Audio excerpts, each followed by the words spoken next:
In this video, I'll show you how to claim your major allocation for new token launches on exchanges. First, open the Exchange app or website where you joined the event, then log in. Go to the Launchpad/Launchpool/earn/events section. That's usually where new listings and special allocations are hosted. Find the specific project you joined and open its event page.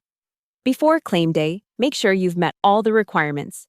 KYC completed, enough platform tokens or USDT locked or subscribed, and that you joined during the subscription period. On the project page, you'll see your final allocation, including how many tokens you can receive and how much of your locked balance will be used. When the claim period starts, go back to the same project page and look for a button like Claim, Redeem, or Convert. Tap it, review the summary, allocation amount, price, and the currency that will be deducted, then confirm the transaction. After that, check your spot/funding wallet. Your new tokens should appear there, or in some cases under a vesting/locked section if the project has a release schedule.